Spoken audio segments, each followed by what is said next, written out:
You're listening to We're All Gonna Die Anyway with Jess Wiener. Don't worry. This is a joyful podcast about life, death, and everything in between.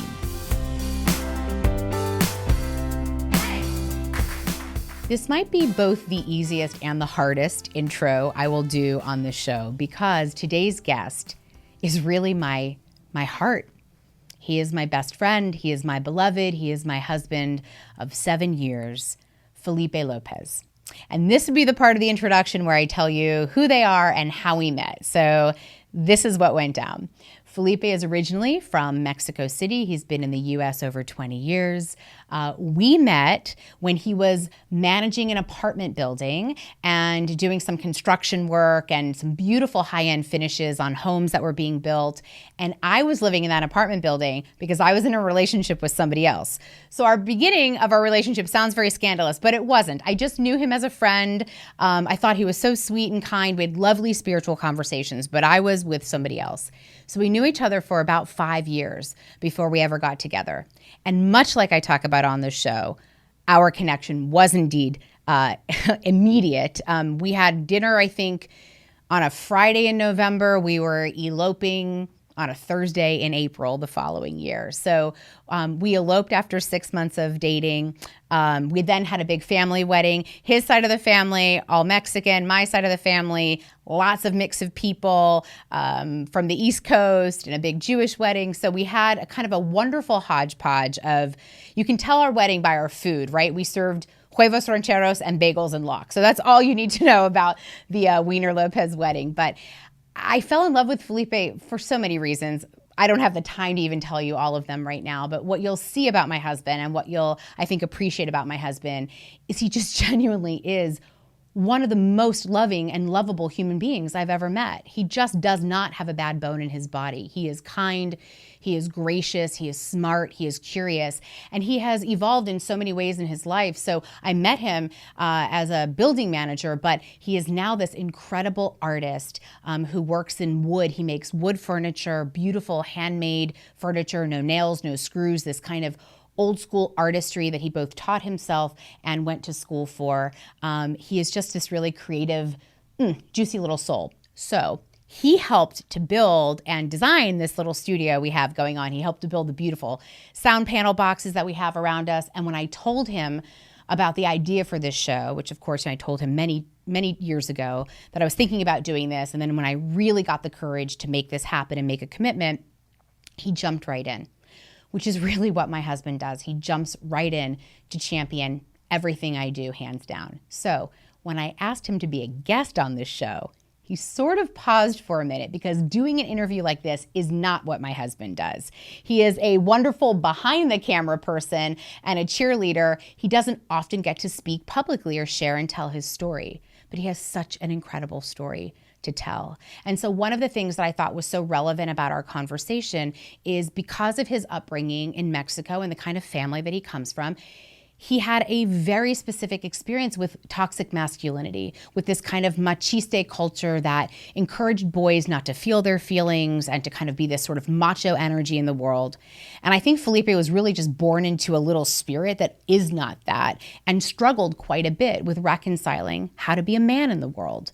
And I think, to be with somebody like me who focuses on social justice work, who is a, big, bold personality. I remember when we were dating, I said to him, I want to live a big life. Are you scared of that? And he said, why would I be scared of that? Only weak people would be scared of that. And so that's the kind of stuff that comes out of his mouth. Half the time I think I'm being punked because he literally says everything that I had always longed to hear and find in a partner. And I didn't get married till I was much later in life. So I'm 5 years older than Felipe. I got married when I was 40 years old. And it is hands down the best decision I've ever made in my life. So I asked him to come on the show. He agreed. Outside of talking about his upbringing, we really wanted to tackle some important and key losses in his life. Just about a month after we got married, he lost his dad. And he's going to talk about that and what that meant for him. And many, many years ago when he was a child, he lost a very beloved cousin. And I'm going to let him tell that story. It's really powerful and poignant. So he'd had some significant losses in his life that helped to shape him as a man. And I wanted him to come on to talk about it through that lens, to share with other people how that experience has impacted him. And then also from a partnership level, for us to talk about how we're a couple intentionally and actively seeking to create a good life together. And by no means are we doing it perfectly, but we are doing it with a concentrated effort and respect and diligence to the work. So I wanted to talk about that with him as well. We recorded this episode that you're going to see right at the beginning of this journey for We're All Gonna Die Anyway. I think it was like in the beginning of February. So he's one of the first batches of interviews that I was able to do here in the studio. And that was in early February. And then, of course, we all went into this safer at home measures because of COVID-19. And I don't think there's any way that I or he could have predicted that from February when we sat down here to the beginning of July when we experienced 2 devastating losses in Felipe's family due to COVID. He lost both his mother and his brother not too long ago. And it has rocked our worlds, and we are working our way through it. And of course, the irony of doing a show like this is that we have a framework to have some of these difficult conversations when we feel ready to. So he does feel ready to talk a little bit about that experience. We have recorded a second episode, a more recent episode, where we can dive in to some of what that experience has been like for him and for us as a couple. So I'd love for you to watch and listen to this episode now so you can learn more about my incredible husband and the conversation we had just a few months ago. And then please stick around for the second and newer episode that will show you kind of where we are right now. And as always, I am so in love with this human being. As I said in my wedding, he is the amor de mi vida para toda la vida. He is the love of my life for all of my life. Please meet my husband, Felipe Lopez.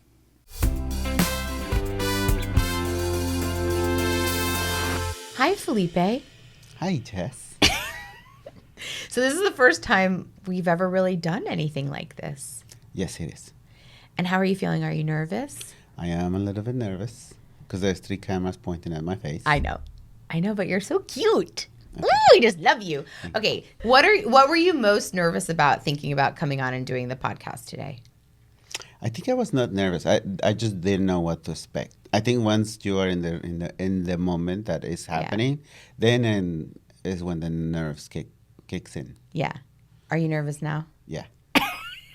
Well, you're going to do great. I mean, this is literally just us talking, which we do every single second of the day when we can, but we don't usually do it for 3 cameras and an audience. Yeah, we do. No, we don't.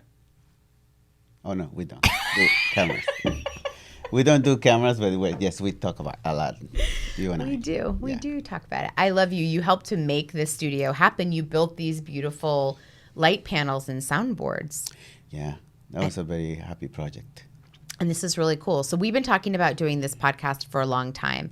And I just thought it would be fun for us to do this together because this is a part of me. Actually, I mean, a lot of people, we share little bits of our life together, but we're pretty conscious about how we share things out in the world. So I'm going to treat you like I would any other guest. Okay, I'm ready. Except for I'm going to go home with you afterwards. All right, that's even better. Okay, so let's talk about your childhood. My childhood. Where were you born? In Mexico City. And do you know anything? Did your mom ever tell you anything about your birth? Oh, she did. Tell your birth story. Tell a little bit about your birth. My mom always tells the story of me being a very big baby. How many pounds were you? 10 pounds. And how tall is your mom? My mom is like 4 feet. No, she's not 4 feet. She's like 5 feet tall. I don't know, but she's very tiny. But you were a big ass baby. Yes, I was a very big baby. And then what happened in your birth? Well, my mom says that as I was being born, I was laughing. And the doctor said to my mom, "Hey, señora, your baby is laughing." It's not crying, it's laughing.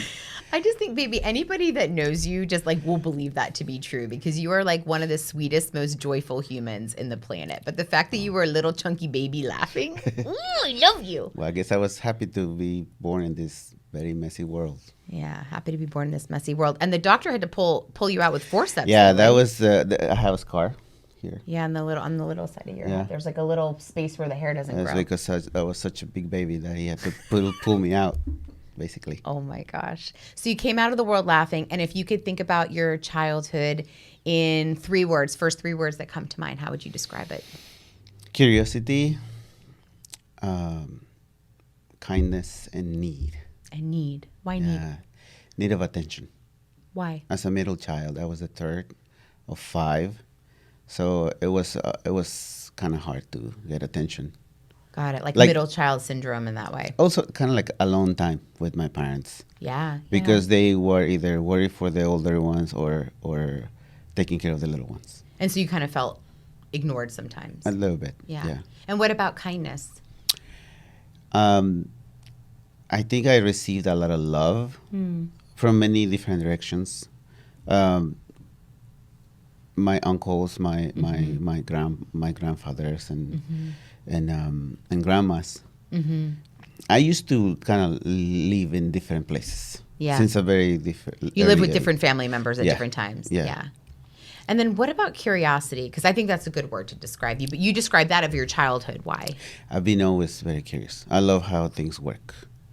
I was either like watching my dad work, and he was a machinist, so he worked with metal, and whatever he was doing, I was always around him.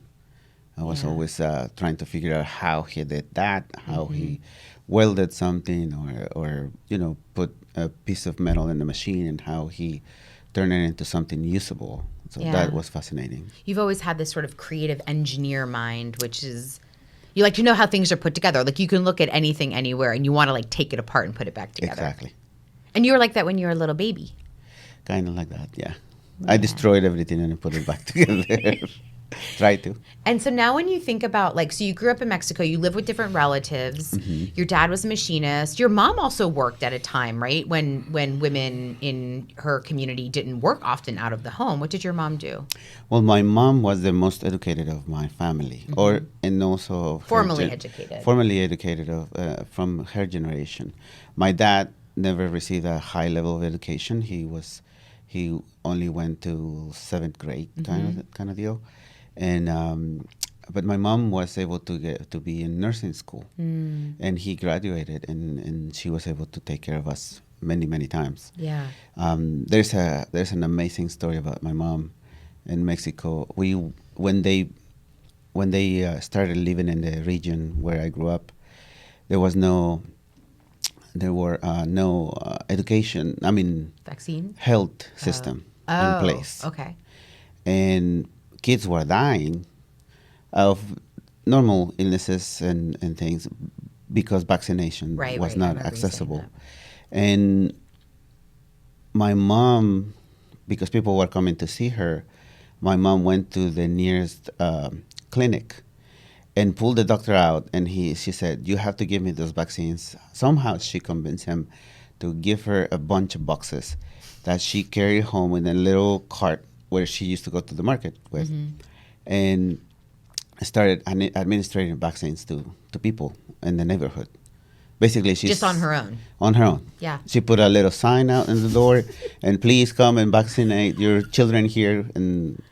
And I was kind of like her assistant because she was boiling back in the day the syringe. Yeah. They were glass and stainless steel needles, so you had to boil the materials in order to sterilize every time. So I was changing water and doing that. Oh my God. And then when kids my age, they didn't want a giant needle in their bum Right. and being inserted. I had to hold their legs while my mom was just, forcing her way. You don't want to mess with mamita. Oh, mamita was tough. Yeah. And also don't mess with a Mexican mom. Ever. No. But she's very entrepreneurial because now she has a little storefront on the side of your house. Yeah. So she's always been like a great pillar in the family. Yeah. An example of everything is going to be all right, kind Yeah. of. She's a really amazing spirit. You got a lot of love and sweetness from her. Yeah. And your dad, I know, was sort of like early, real big role model for you because of what he could do with his hands. And you talk about his hands a little bit. Well, he was not educated like literally. Like he learned how to read and write, but math was not his thing. But despite of any of that, he was able to measure he learned a trade out of just watching, which is a trade that is precision machining, which is measuring down to thousandths of an inch, and making parts for cars and airplanes and things like that. And it was amazing.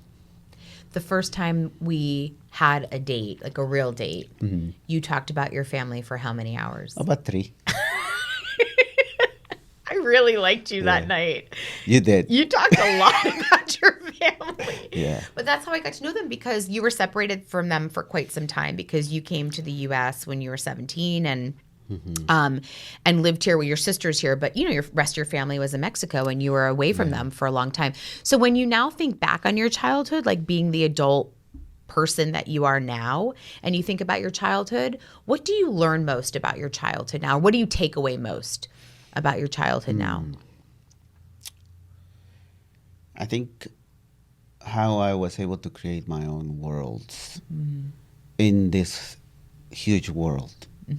I was able to have my safe spaces, my secret spaces, my open spaces with my friends, and also my family spaces. Yeah. I was able to compartmentalize that. Interesting.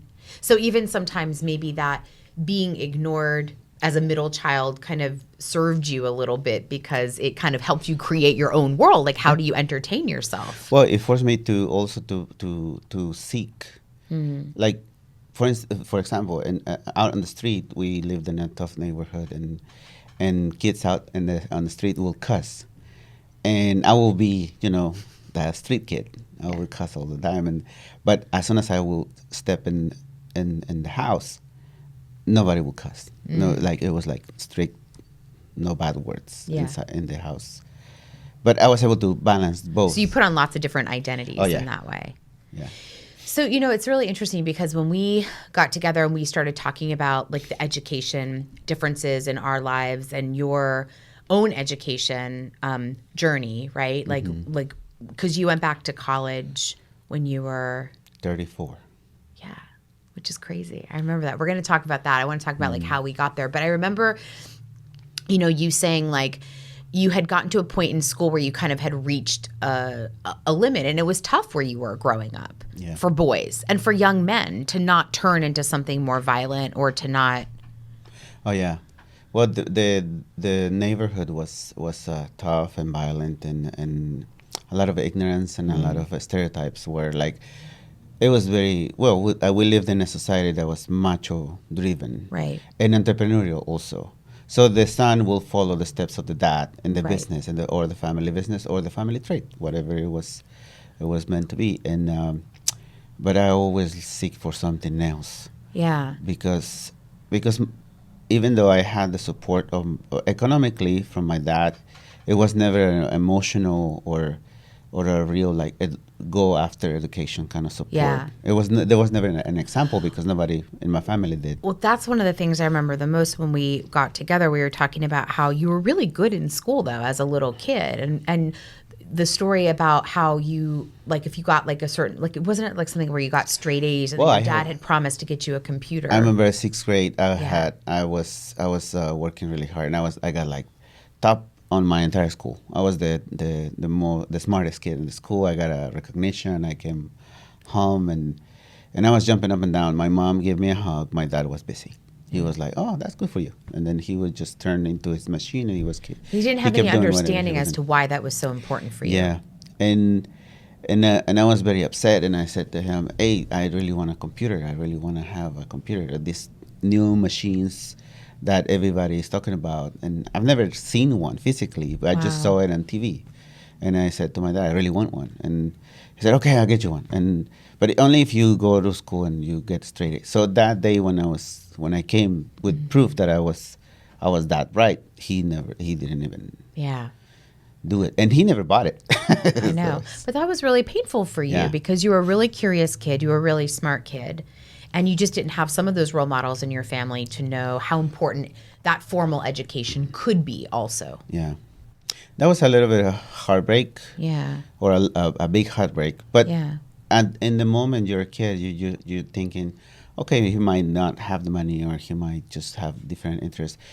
Your mind goes into these spaces to make excuses for it. Right, because there are parents too. Yeah. And when they disappoint us, we want to fill in those gaps. We Yeah. don't want them to have let us down. Yes. But education and like being self-educated, like this is what I know about you now, obviously, because I love you and I live with you every day. But you're such a natural learner. You love to learn. Like you absorb everything. You read every little package on every little thing that we do. Like, and I just think about you when you were a little boy, how if that could have been nurtured for you too. I mean, you're doing amazing in your world, but I also just think about all of the potential opportunities that you could have had, right? Do you think like that too? Well, I think about the possibilities. Yeah. What could have happened? Because I am many people I see on TV or videos, whatever. Everybody is like, oh, the instructions, they just throw it away. And I am the guy that actually reads every single word of the instructions because I want things to work the way they're supposed to, or I figure it out. Yeah, you do. You figure it out. So you mentioning that you grew up in macho culture. Not a lot has changed in the world around that, but in your upbringing, I wanted to talk a little bit about how you've reconciled your own feminist, humanist beliefs as a Mexican man growing up in a culture that gave you certain privileges and gave you, there's certain expectations for men different from women. And do you think that when you were a little boy growing up with macho uncles and dads and dad and brothers and stuff, like, did you know that you thought differently about the world? Did you think differently about the world? Like, what was your journey like in finding your voice as a young man? There was always the patriarchy model. The patriarchy, yeah. Very present, because my grandpa was the head of the family. Then my dad was his oldest son. And your grandpa's Felipe. Yeah. Dad is Felipe. You're the third Felipe of the third Felipe. Yeah. So it's hard to explain that one, but yes, I'm the last Felipe probably of the entire family because we're not having kids. We're not. We're not. And Which we'll talk about. Yeah, we're breaking that model. Yeah. But my dad had 10 brothers. Wow. And 3 sisters, and some adopted also. So they add to the bunch, and it was mainly how he was able to have a saying in the table. Usually Sundays where everybody will get together at Grandpa's house, and the men will eat first, and by themselves. The women will serve, and then as soon as they finish serving, the men will bring out the cards, play cards or dominoes, or do their thing, drink, and then the women will have to go to the living room area, and then only until the men will get up from the table, go to the living room area, the women were able to go and eat.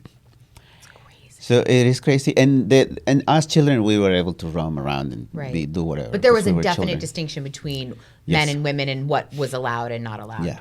Did you think that was crazy when you were a kid, or was it just normal? Well, I thought it was normal. Also, because the gatherings were kind of like everybody was happy or everybody was laughing. Yeah, it was just what they did. You don't really realize what the real difference are. Until I was growing up and I saw different households and you see different scenarios. Yeah.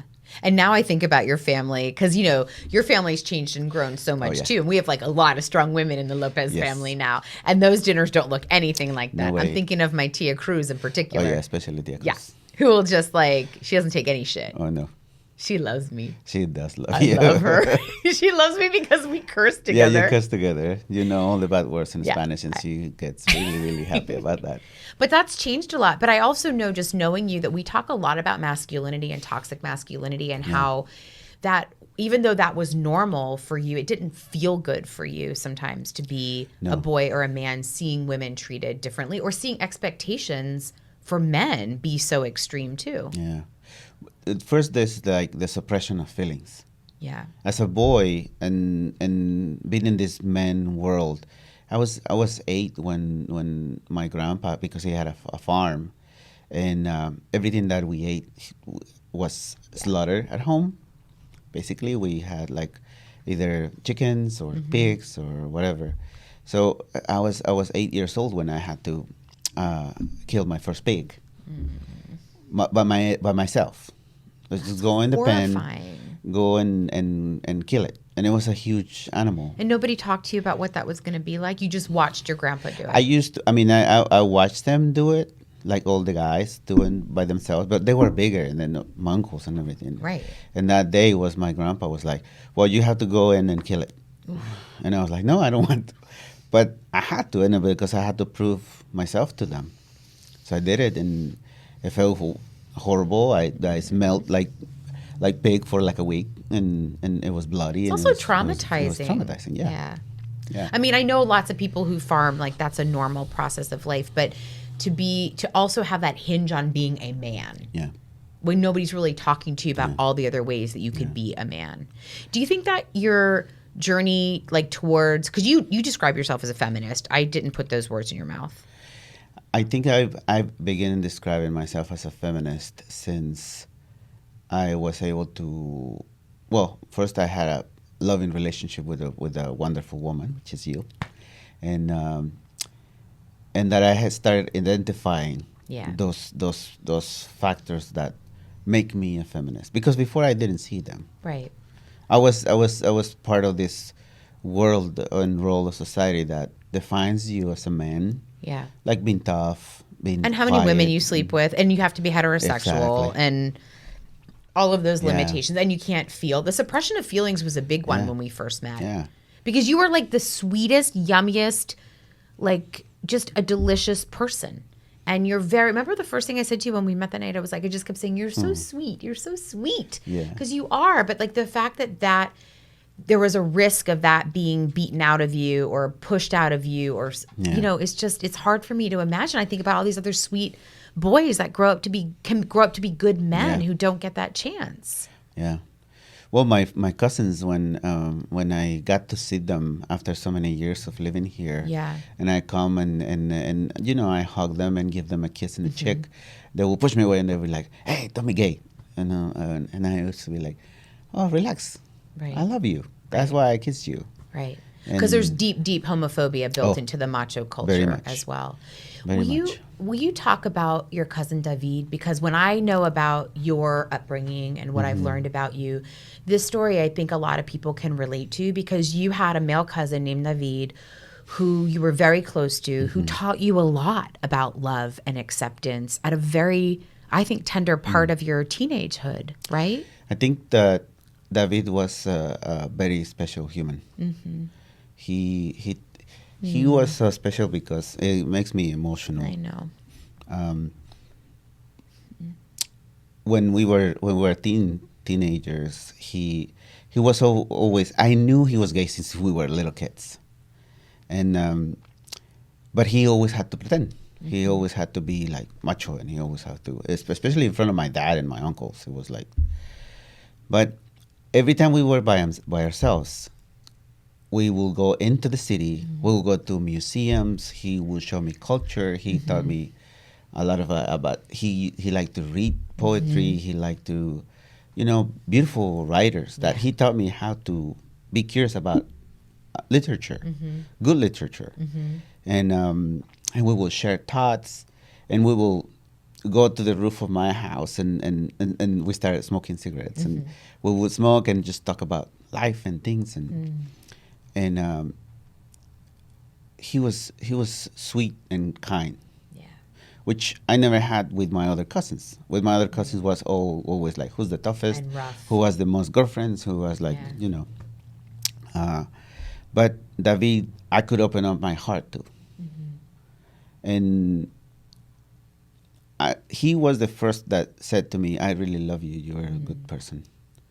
And I was always very, very attached to him. In that way, we will go places all the time together.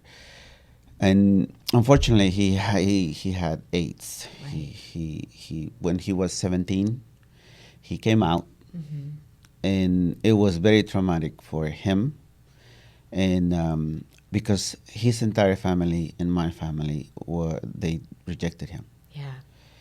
And he was living in the house in his he got very parents' house, and they pretend that he didn't exist.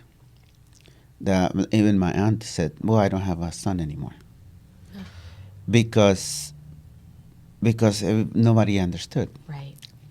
Let alone, they didn't understand homosexuality, let alone having the HIV or AIDS. No. virus. And that was also another part of the ignorance Yeah. of not asking questions and how, like, Because this was like early 90s at the, height of this late conversation. 90s. And when I saw him, it was in a very bad state. When one day I got a call on the phone, and that was him. He was able to reach the phone, and he says to me, "Hey, I'm in my room. I cannot get up. I've been sick for like over a week, and I soiled my bed, and I'm very weak. Would you come and help me?" And I was like, "Okay, I'm coming." So I grabbed my dad's car and I went. And when I got there, his family, his mom, dad, and brother, they were having breakfast, like nothing happened. And I was he like, was upstairs. "Have you seen him?" And they're like, "Oh, we don't pay attention to him." And so I just ran upstairs. I found him completely, in very bad state. I put him in the shower. I put him in some clothes, and I got downstairs and I cussed at my aunt and my uncle, and I told them a bunch of things, and I took him home. I spent about 2 weeks with him, and put him in my bedroom. He was sleeping in my bed with me. We saw all the movies that we could, nerd about and everything. And I remember we used to share the same bathroom with my brothers, and my oldest brother is he gonna use our bathroom? Yeah. Is it safe for us? So ignorant. And I was just like out of my mind, because they couldn't even comprehend that there's nothing wrong with him. Right. Anyway, those 2 weeks were happy, because I was able to have him close. When he left, the day he left, he said to me, I'm going to be in the radio. Would you listen? I'm going to be in the radio tomorrow.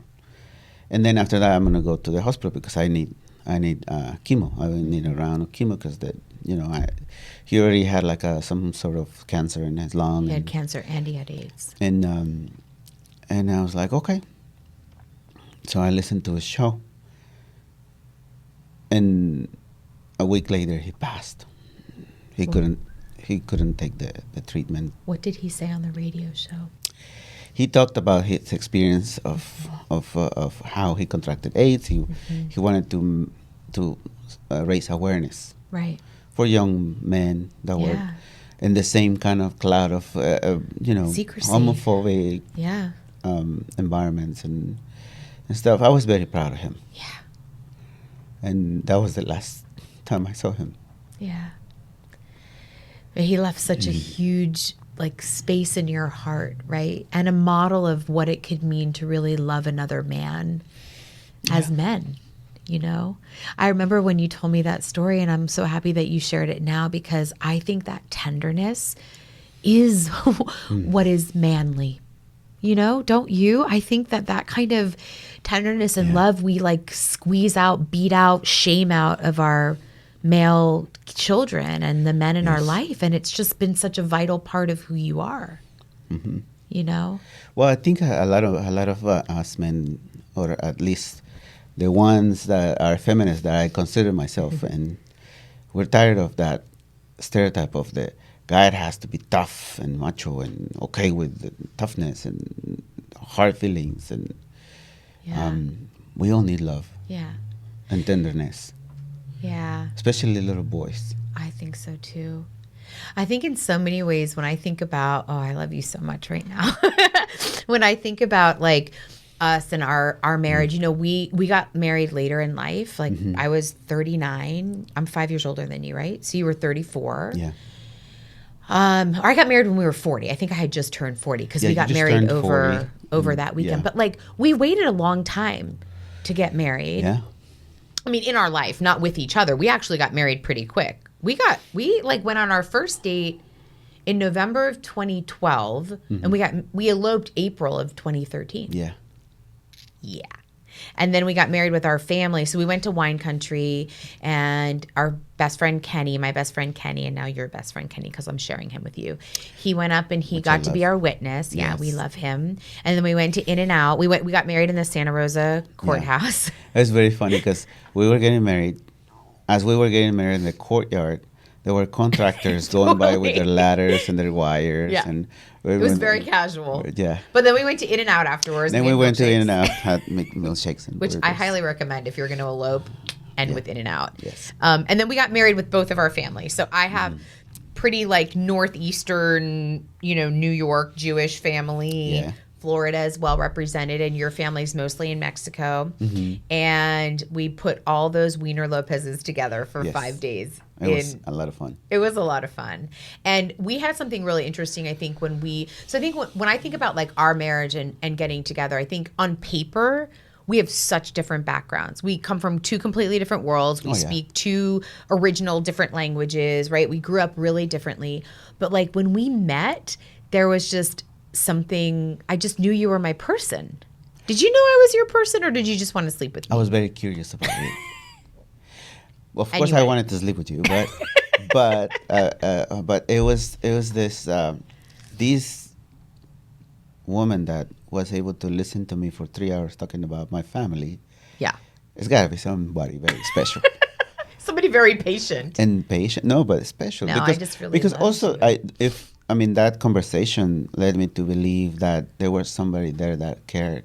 Yeah. For me, I had a lot of nostalgia. The way I was speaking to you about my family was all this nostalgia of being so many years here in this country. And they couldn't come here, so you didn't see them for a very long time. And I could rarely talk about my family with anybody else. I know. Well, that was kind of our first interaction, but then we actually found ourselves to be like really socially compatible the way we looked at the world. I mean, I remember early on I talked about how I wasn't sure that I wanted to have children or be a mother in a biological capacity, but we talked about being global parents together, I think, on our first date.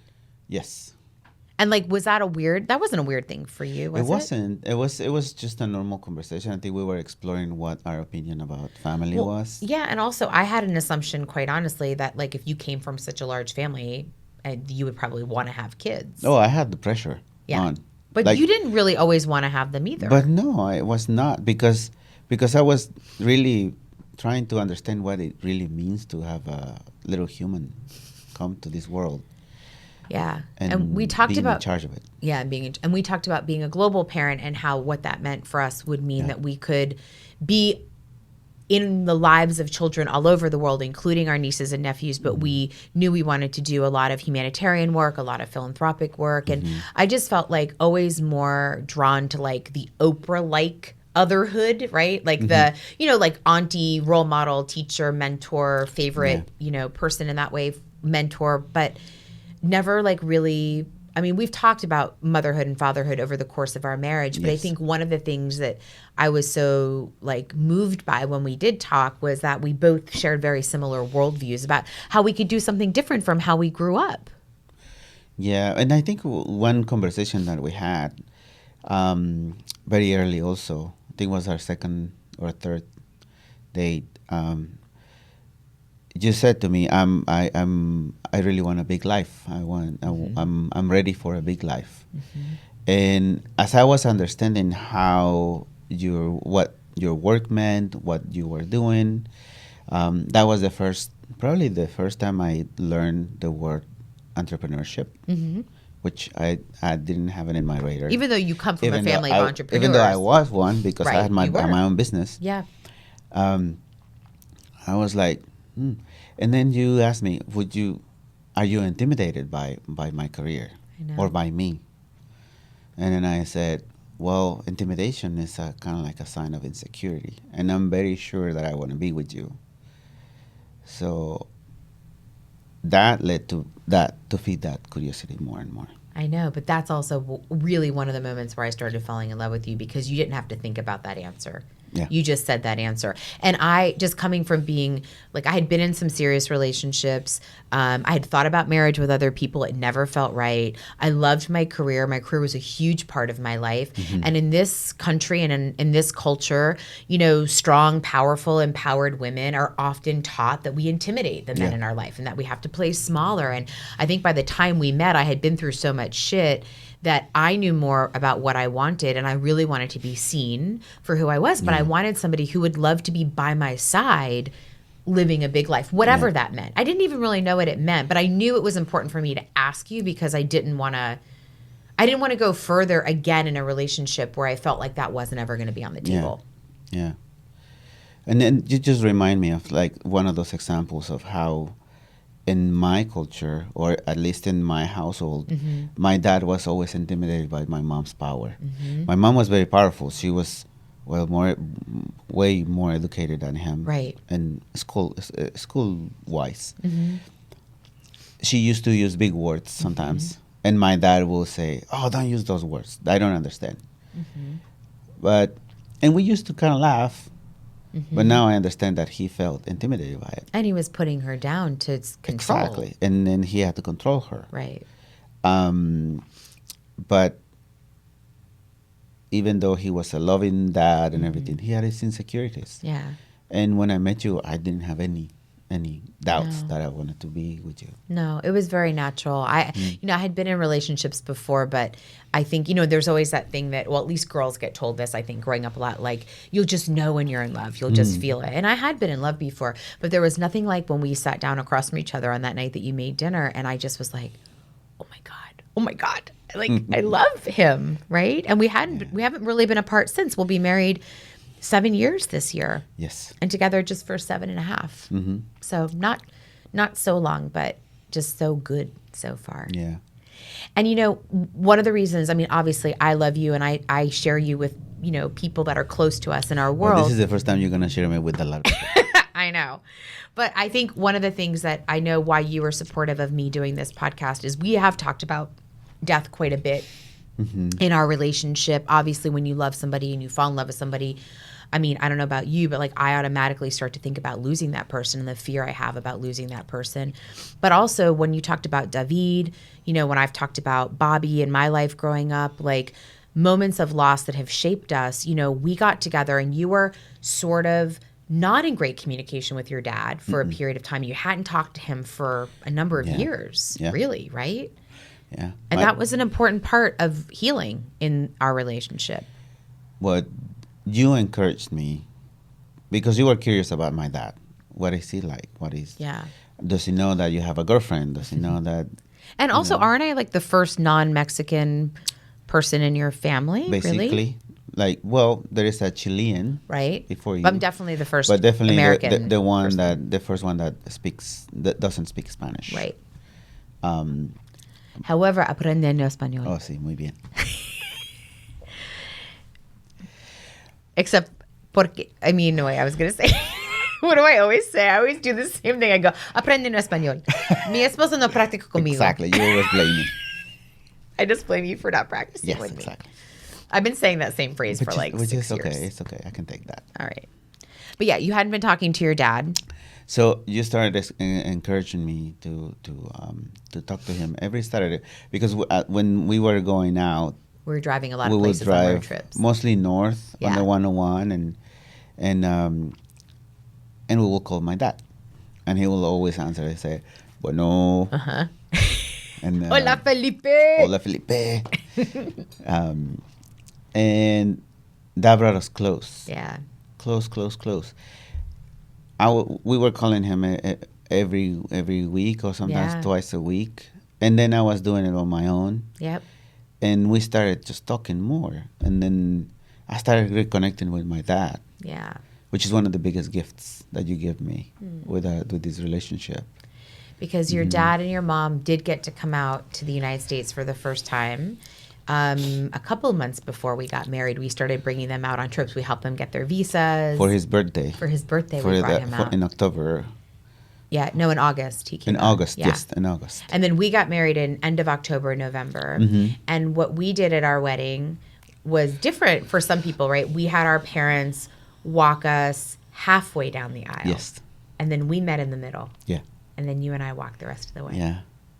Because we didn't want that, what I call a complete non-feminist relationship or very stereotypical Right. thing. I wasn't getting given away by my father to you. Like we were that, choosing I'm going each to give other. you my daughter kind Yeah. of thing. And That worked we don't for believe us. in that. Yeah. We also did something really unique in our wedding that I sometimes talk about, but I really love that we got to create together. We created 7 principles that we sort of Yes. pledged. Which I don't remember all of them right now. Fair enough. Neither do I, actually. Okay. But there one of wasn't- them, yeah. one of them that is always very present is authenticity Yeah. and Timing. Timing. We talked about that. We always talk about Yeah. how right timing is And always on our divine side. timing, yeah. And when I first met you, we said what we wanted to create together in our life was tranquility. So I do remember Tranquility. that was one of those. Yes. So we had with this beautiful ceremony. Your family got to be there. Your mom and dad got to be there. And then it was really important. And I'm so glad that we did that. Even though we eloped, we had it with family. And I'm glad we did because a month after we got married. Yes, my dad passed. So my connection with my dad, it was so great because I was able to talk to him as an adult. Yeah. He started recognizing me as a He saw man. you. Mm-hmm. And one of his biggest gift was the day of our big wedding in November. I was getting ready in this beautiful room, and all of a sudden he comes in with a bottle of tequila under his arm and 2 little glasses, and then he comes in and he's like, "Hey, I want to toast with you." And I was okay. And then he said, "You know, today is the day I see you as a man. You're no longer a boy that I need to take care of." What did that mean for you, baby? It meant the world. Yeah. I didn't know what to, I was about to pass out. I was like, "Oh my God, don't do this to me." It's like, come on. And then we did like one of those. Yeah, you wrapped your arms around each wrap around other, right? and drink a shot of tequila. And it was one of the most beautiful moments. He really saw you. He was that one person I wanted to prove myself to for a long time. Yeah. And when he said that, it was just like, Yeah. And it was a shock. Your dad died pretty suddenly on New Year's Eve. it was sudden, yeah. It was And very sudden. and then a year before that, his dad died Yeah. on January 1st. So this time Yeah. of year can be really rough for us. We usually do something pretty spiritual and grounded on those days to kind of, because it brings up a lot of memories. But what do you think you've taken away from your dad's death? Like, how has that impacted your life? What do you think about differently now? Well, many things, but mostly is how important is the connection.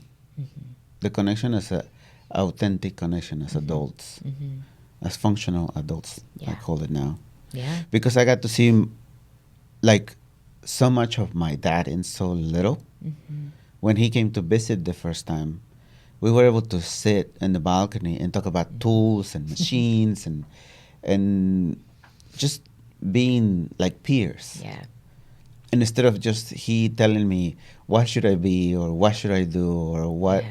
was he expecting of me anymore. No, when he saw the work that you do, because now you've changed careers. You went back to school at 34. You got a degree in fine furniture making. You've developed a business where you make custom wood furniture Yeah. and cool light panels for my studio. But you make beautiful wood furniture often too, just like your dad, by learning as you go. I mean, you went to school and got some formal training, but you're very, very intuitive with your work. And I think your dad, even though your business was just in the beginning stages when he saw, from what I remember, I mean, he really saw you. He saw what you've grown into as a person, but he saw you as an artist.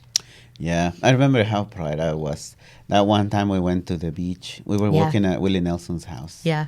I was Yeah, you were I making was something for building- Willie's house. I was building a deck, Yeah. and he came. My dad came, and he grabbed my mom's hand, and he says to her, "Look at what your son is doing now." And I was like, remember that, I didn't know what to say, but Yeah. it was a beautiful moment. Yeah. But those things Yeah. are the ones that I take away. We talk about death a lot in Yeah. our relationship, and we talk about kind of the urgency that it creates for us to live and to like really take risks on the things that we want to do and how we want to design our life. I think one of the things that I love about our relationship so much is that we really make it up as we go along, and we're both healing from traumatic experiences in our childhood, and we've committed to really healing that part of ourselves personally. I do remember that as one of our vows. One of our vows was self-love, more so even than romantic love at times, because we were committed to loving ourselves so that we could love the other person. And I know for me, that was like, I mean, just a bottom line need in a relationship going forward. And I love that about our relationship. But we talk a lot about how we want to die. What would be your perfect death for us? Like in a movie. Like in the Notebook? Like in a Notebook. Just the being laying on the bed and saying goodbye to each other. And but together. Loving, yes. Because literally every night I'm like, you cannot die without me. Yeah, I'm like, you don't have permission to die without me. No, I'm going to come back and haunt you. Yeah. No, but actually, I think the same thing. I mean, obviously, like, I don't even want to entertain the thought, but I think when you love something, sometimes even more than yourself, like that is a reality to think about. And we talk about that, which I think is really, really good. But you also have these incredible dreams. See, the other part that I love about the way we talk about death, whether it's David or your dad or your grandpa, you have very, very vivid dreams of people in your life. It's almost like sometimes they haven't left. They come and visit you in your dreams. I've never met anybody who dreams the way you do. Your dreams are crazy. Tell people the crazy things you can do. You can control your dreams. Well, I have a very conscious dreams. Yeah, you have very conscious dreams. If I'm consciously knowing that I'm dreaming, like if I go into this state where I am experiencing something that I don't like, I know I'm dreaming. I'm saying in my dream, I know I don't like this, and I know I'm dreaming. I'm just gonna get up, and then I can do it. Or if I am liking something and I wake up, you can go back to it. I just go do my business and then come back, and I'm just like, oh, and then I go into it again. Which I've never met anybody who can do that. And you sometimes seem to want, like you have, I don't know how long your dreams really last, but you've told me that they feel like they can last the whole night almost. Like you're playing the same story out. But you dream a lot about people who are dead in your life. Yes, and that makes me very happy. Yeah. Because when I dream about different personalities, different persons I've lost, when I dream about my grandpa, I know I can have a conversation with him. Yeah. He was a tough nugget. He was a big figure. Yeah. He occupied a lot of room all the time. Yeah. And then when I dream about my dad, it's always working with him. You're doing something with him. Yeah, it's always like, oh, we're going to make this and we're going to make that. And remember that machine? And then we start just doing something. Yeah. Or I'm working in his shop. Yeah. And we're just, some of the happy moments where he liked to sing.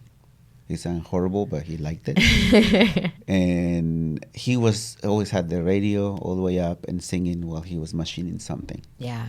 So I remember, I go into those dreams and I just enjoy them. But I love that because I've learned that to soften my fear of death a little bit and being in a relationship with you, even though the thought of losing you is like the absolute worst thought I ever can have. But as in my relationship to thinking about where people go when they die, like my relationship to people, like you've actually taught me quite a bit because we keep the people who've passed in our life really present by talking about them.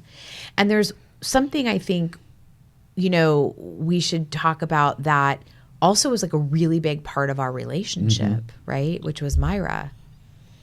Well, Myra is special. She is a very, very special person, angel, entity now in our lives. Yeah. But a really important piece, I think, for us in our relationship, because Myra was a client of mine that I had really only had like one in-person meeting with. I just loved her, though, because she was really sassy and she cussed like I love to cuss. And so we just really loved each other. But we never did anything social together. And she and her family moved to California. And she called me one day to tell me that she was very sick. She had stage 4 liver cancer very aggressively. And she disappeared for a while, went into the hospital, didn't really hear from her, didn't see her, at work on the project we were working on. And then one day you and I were coming home from Guatemala because we do a lot of work there with girls' school called Maya Impact. And we came home and we got a call from her husband, Henry. And he said, this was in December, right? It was like This was December. we came back in December 1st. Yeah. And we went to see her on December 3rd. And what he called to say was she was going to stop her chemo treatment and she wanted to see me. Of all people. Which I didn't quite understand at the time because I didn't really have a deep friendship with her. But when I told you about it, we were like, we need to go. I had no idea. Because, I mean, also you felt it. I did feel and it. I was like, I don't understand why. I mean, Why we just me? came back from all this travel, and why is Jess? And also me. Like, I was like, why me too? And like, why are we going to see somebody sick? Right.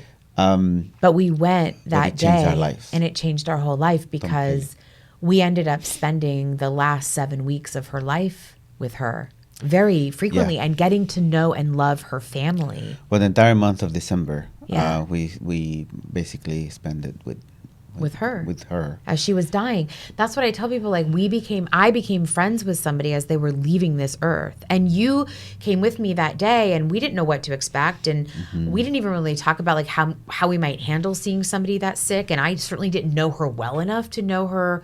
I didn't even know her very well healthy. But when we were there, it just felt like really easy, didn't it? It felt so easy because we just established conversation. Yeah. And deep conversation very, very, very quickly. But she was having a good day too. She was very lucid that day. She was very lucid. Her family started being happy. The kids started being very happy because mommy was in the garden having conversation with us. Yeah. And you know, all of some burst of life came up. So Myra has 3 kids. Coco, Georgie, and Oliver.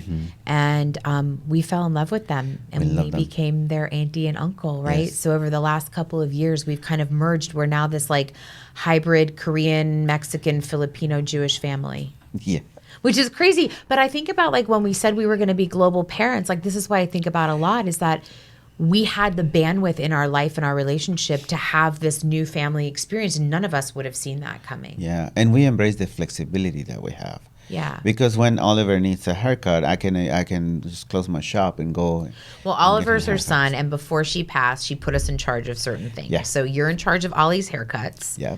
I'm in charge of helping, Coco with puberty and teenage life. And then we're all helping Gigi, who's the little one who's 7. Yeah. Although she doesn't really need a lot of help because No. she's a smart cookie. But She is very these kids lost their mom really young. And I think for us, too, I thought that became a really powerful bond of the power of love, right? It's so incredible how love took us by surprise with this family.